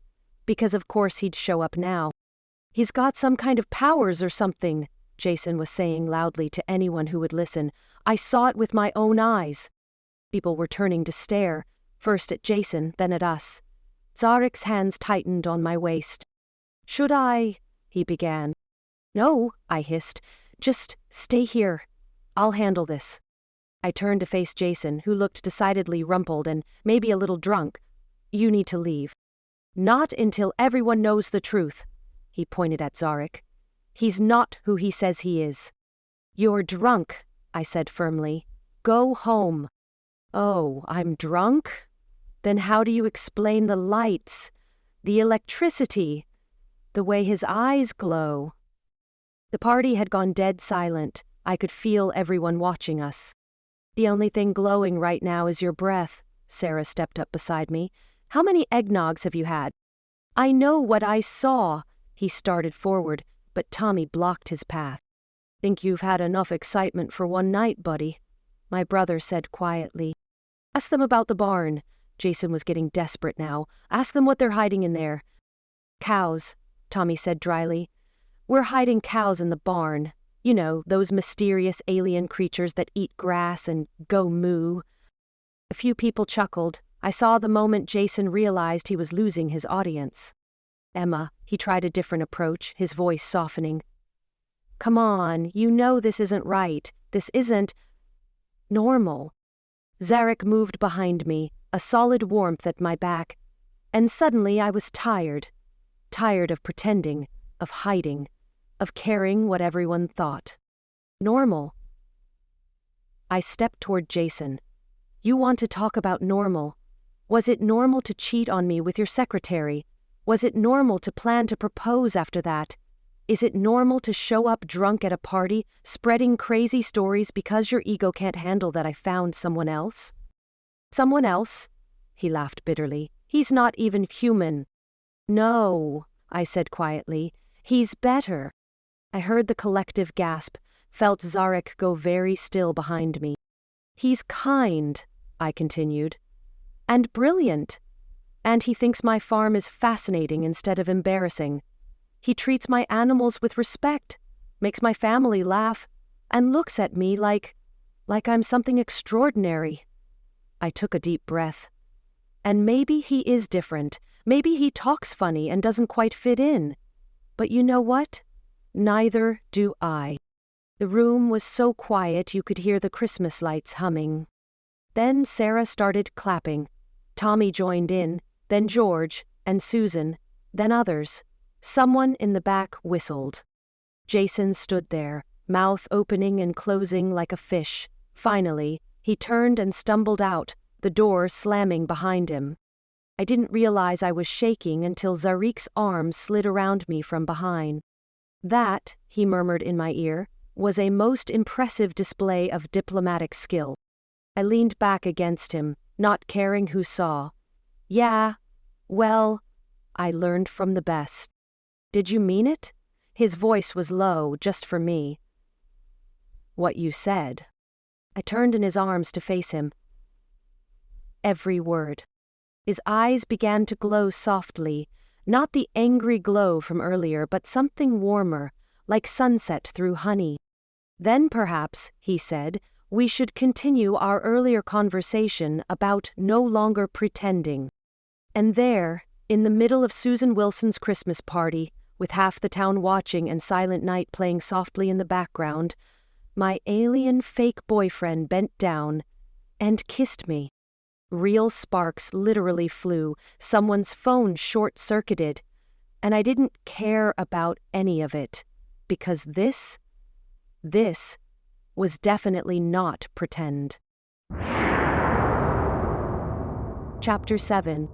Well, Sarah said later, as we sat on the Wilsons' back porch cooling off, Zarek's kiss had somehow raised the temperature in the entire room by several degrees. That's one way to make an impression at a Christmas party. I touched my lips, which were still tingling. Was it that bad? Bad? She laughed. Honey, that kiss blew out 3 strands of Christmas lights and made Susan's electronic angel start singing Ave Maria in Spanish. It was amazing. Oh, God. I buried my face in my hands. I believe the electrical disruption was an unexpected side effect of my emotional state, Zarek said, sounding both embarrassed and proud. Sarah looked between us. Okay, I'm just going to say it. He's not from Minneapolis, is he? Not exactly. And I'm guessing Swedish is code for something a bit more distant? I met Zarek's eyes. He nodded slightly. Sarah? I said carefully. Remember when you said you'd bring wine when I was ready to tell you everything? Yeah? Got any wine now? She grinned and pulled a bottle from behind her chair. Please, I've been waiting all night for this. I took a deep breath. Okay, so, it started when I heard a crash behind the barn. As I told her everything, the crash, the ship, the fake relationship that wasn't so fake anymore, Sarah's eyes got wider and wider. But she didn't interrupt, just poured more wine and nodded encouragingly. "So let me get this straight," she said when I finished. "You're hiding a spaceship in your barn? Pretending to date an alien scientist to fool your family? And actually falling for said alien who has to leave in less than 2 weeks?" "That is an accurate summary," Zarek confirmed. Sarah took a long drink of wine. "You know, this explains so much about the past days." "You're taking this surprisingly well?" I said cautiously. She shrugged. "Emma, I've known you since we were kids. You once tried to teach the goats to dance. You built a catapult to launch hay bales because you said it was more efficient. After all that, finding out you're harboring a hot alien in your barn seems kind of on brand." I choked on my wine. "Hot alien? Please, look at him." Sarah waved her glass at Zarek. "He's literally hot. I can feel the temperature rise when he looks at you. My species does have difficulty regulating thermal output during strong emotional responses," Zarek admitted. "See? Hot alien," Sarah grinned. "But what happens now?" The question smacked me like a slap in the face. I don't know." Zarek's hand found mine, warm and steady.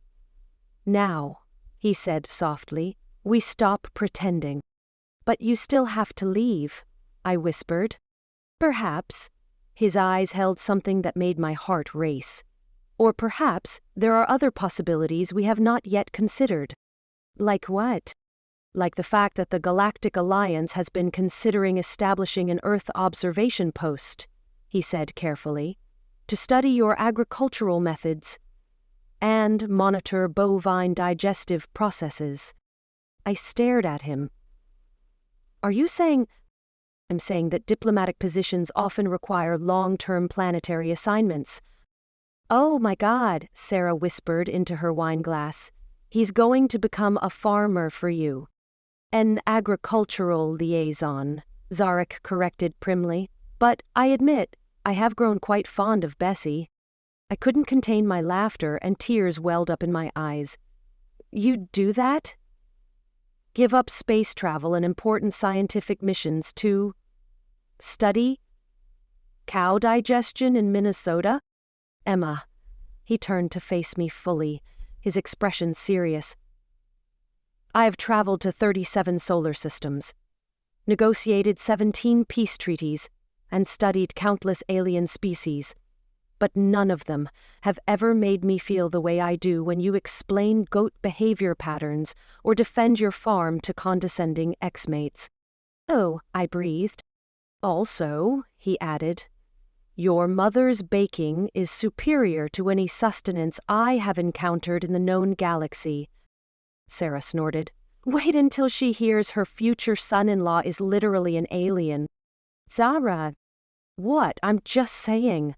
After that kiss in there, everyone's already convinced you two are getting married anyway. The alien part is just extra spice." I groaned, but Zarek looked thoughtful.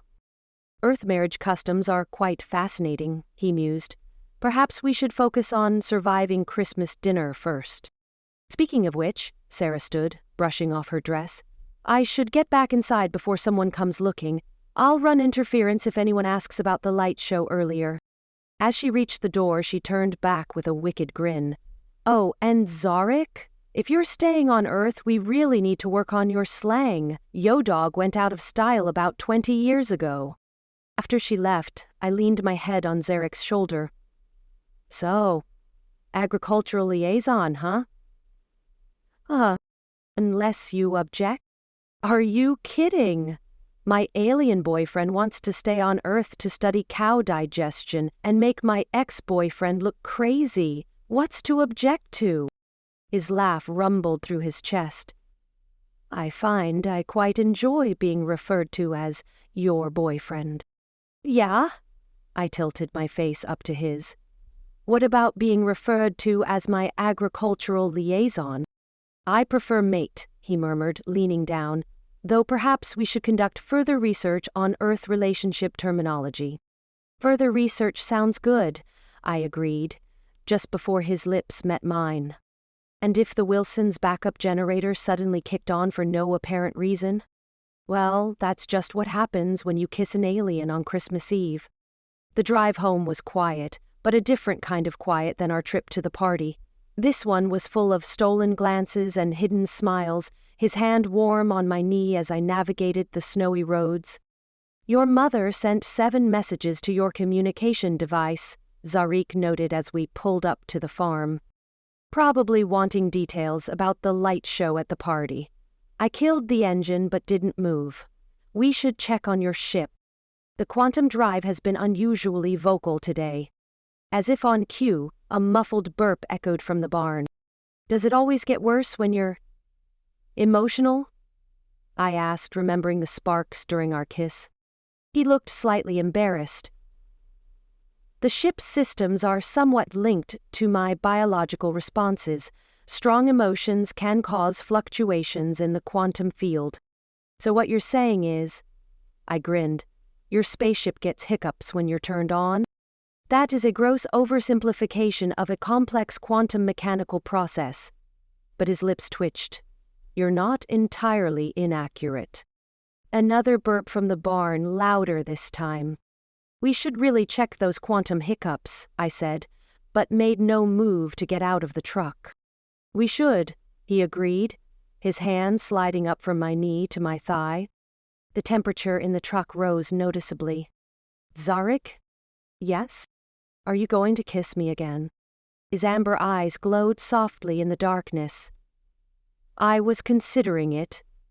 For research purposes, of course." "Of course," I murmured. "Very scientific."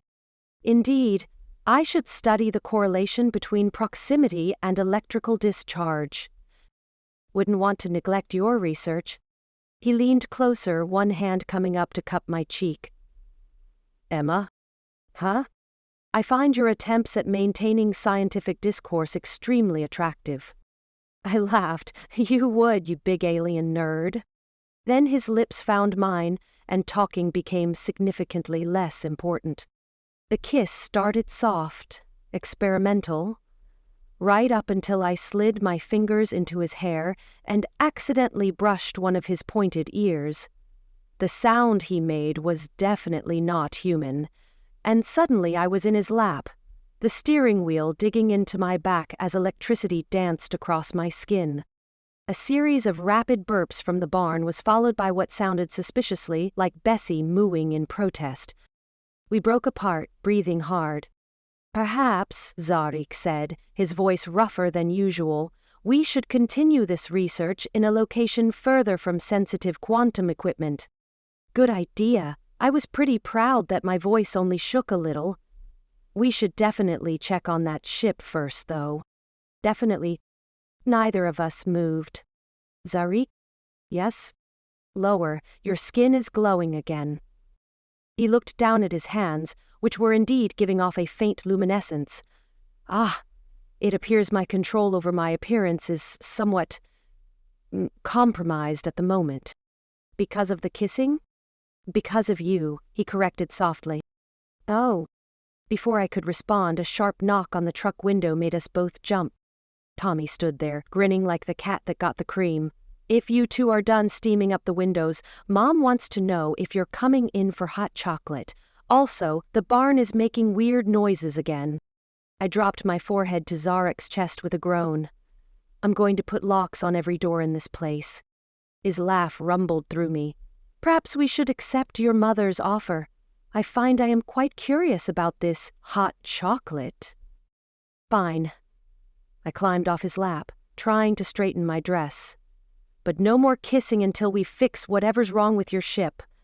I don't want to be responsible for bringing the FBI to our door because we made your quantum drive too excited."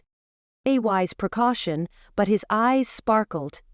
"Even so, perhaps we could conduct some small experiments."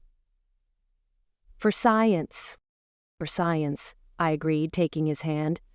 "But first, let's go explain to my mother why her Christmas lights keep shorting out whenever you're around."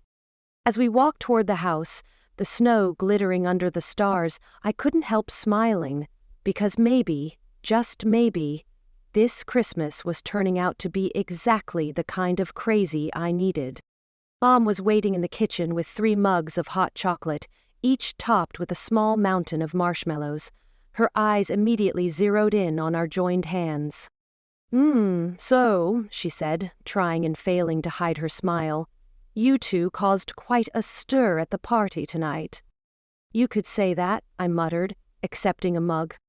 Zarek studied his hot chocolate with intense scientific interest.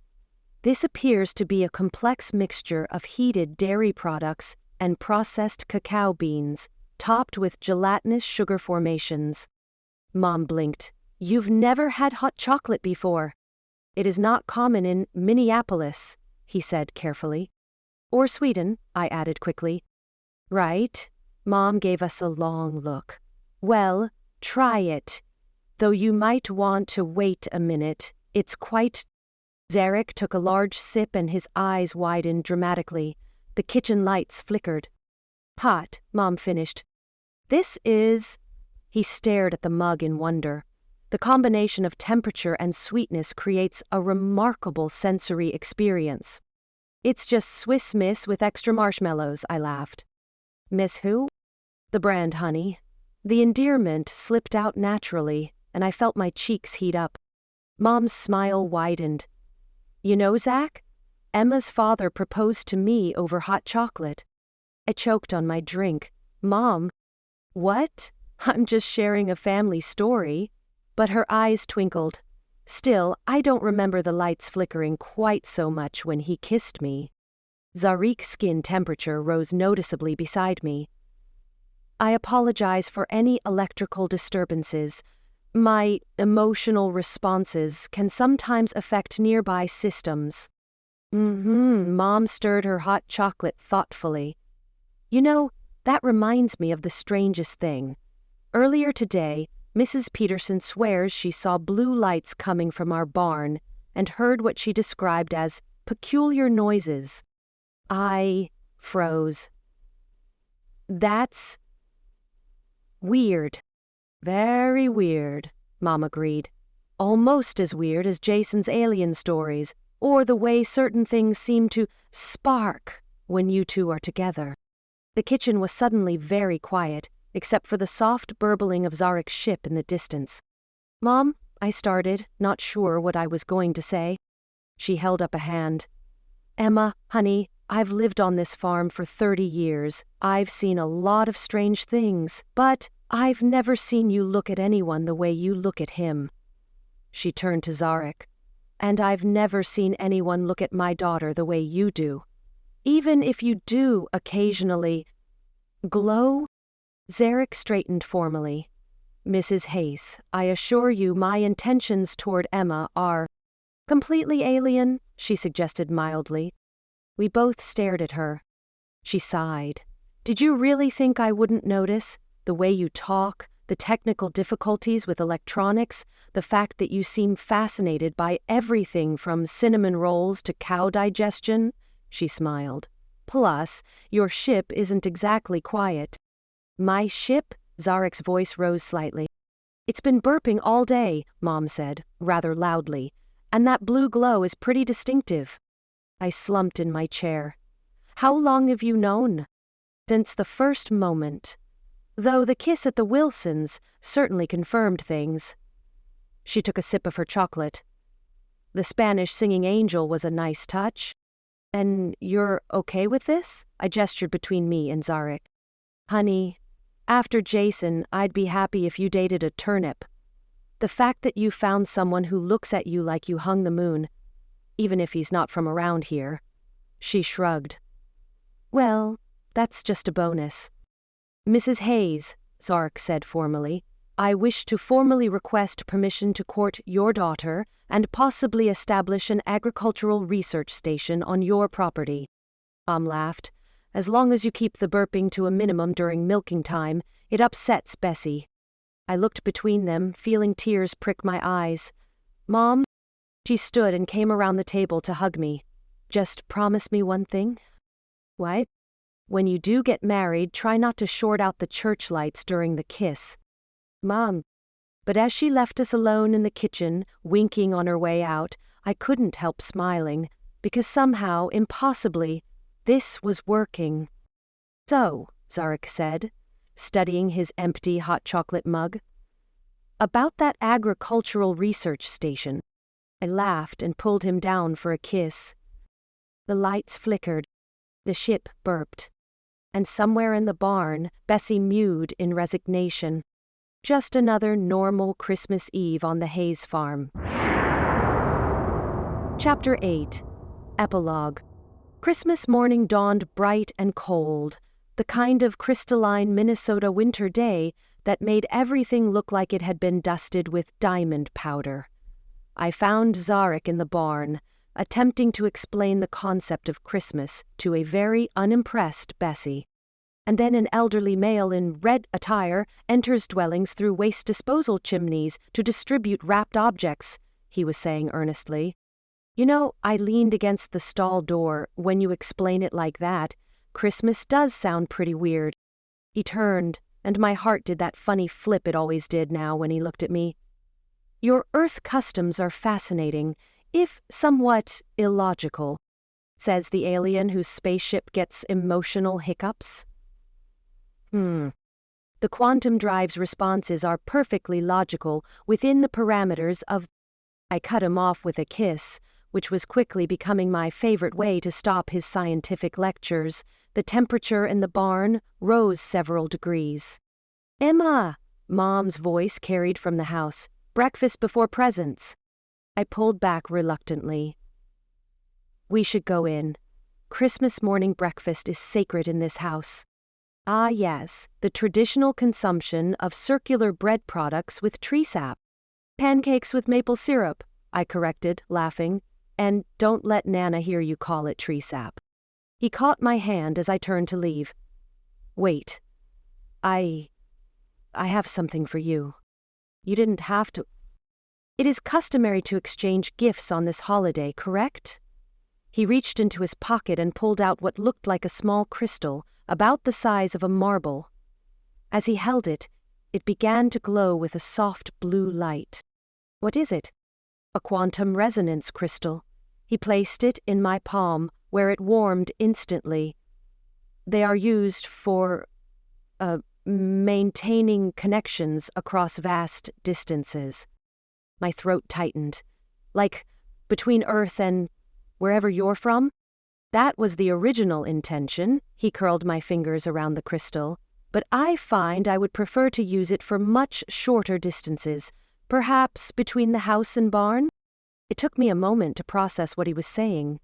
You mean, I have already submitted my request for permanent Earth assignment. His eyes held mine.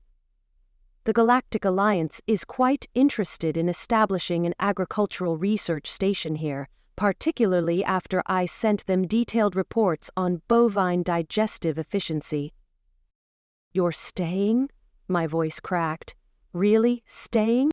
If you'll have me.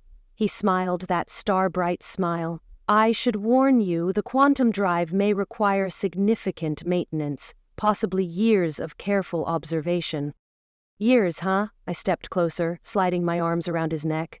That's quite a commitment to cow science. Indeed. His hands settled on my waist, warm and sure. Though I find myself increasingly interested in other areas of Earth research. Like what? Like the effects of prolonged exposure to certain Earth females on alien diplomatic protocols. I grinned. That sounds like it needs thorough investigation. Very thorough, he agreed, leaning down. Emma Louise Hayes. Mom's voice made us jump apart. These pancakes aren't getting any warmer. Your mother's timing is remarkably consistent, Zarek observed dryly. I laughed and tugged him toward the door. Come on, space boy. Let's go eat some circular bread products with tree sap. Yemma? Merry Christmas. The crystal in my pocket pulsed warmly, like a tiny heartbeat. Merry Christmas, Zarek. The kitchen was chaos in the best possible way. Mom had outdone herself with a mountain of pancakes, bacon, and what looked like enough eggs to feed a small army.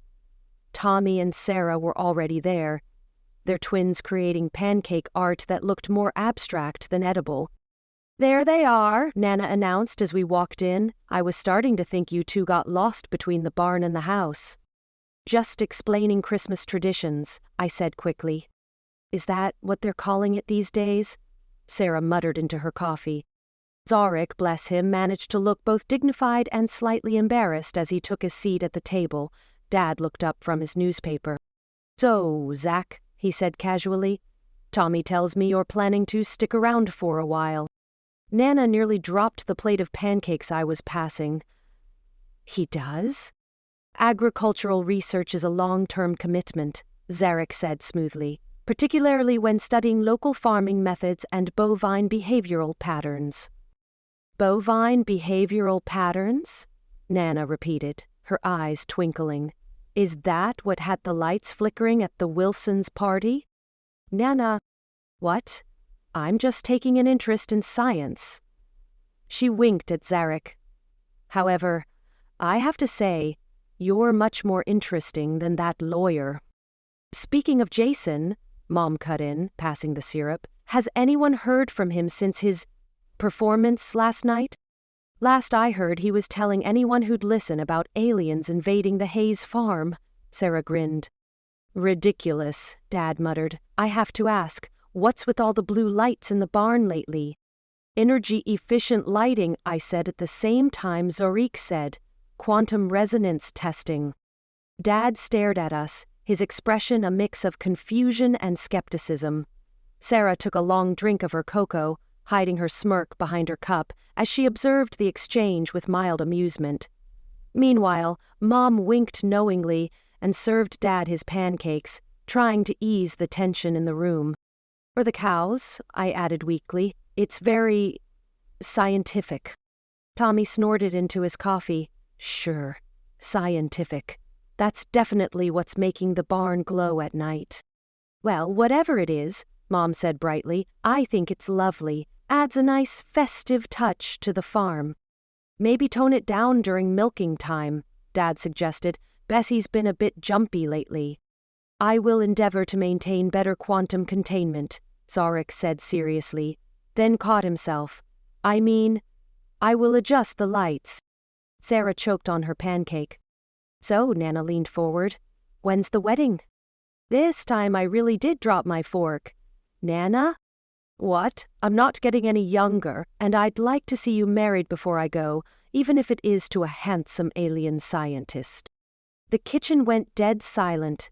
Even the twins stopped their pancake artwork to stare. "Did she just say alien?" one of the twins whispered. Tommy started. "I think maybe you should—" "Oh, please, ha ha ha," Nana waved her fork dismissively. "I'm old, not blind. Normal scientists don't make Christmas lights speak Spanish when they kiss. Or make the barn glow blue," Sarah added helpfully. "Or talk about quantum containment over breakfast," Dad put in. "Or cause power surges when they're emotional," Mom finished. I looked around the table in disbelief. Does everyone know?" "Honey," Mom smiled, "we're farmers. We notice things. Especially when those things make our livestock jumpy." Zarek looked amused. "I must admit, this is not how I expected this particular revelation to proceed." "Well," Dad set down his paper, "as long as you keep helping with the farm and make Emma happy, I don't care if you're from Minneapolis, Sweden, or wherever." "And maybe teach us how to make the Christmas lights do that Spanish thing again," Tommy grinned. "That was pretty cool." I felt tears pricking my eyes. "You guys are really okay with this?" "Sweetie," Mom reached across the table to squeeze my hand. "After everything with Jason, seeing you this happy, that's all that matters." "What if we don't bring up the alien part at the New Year's party?" Sarah suggested. Mrs. Wilson still trying to explain the singing angel to her church group. The twins looked at Zarek with newfound awe. "Can you make our Christmas lights sing too?"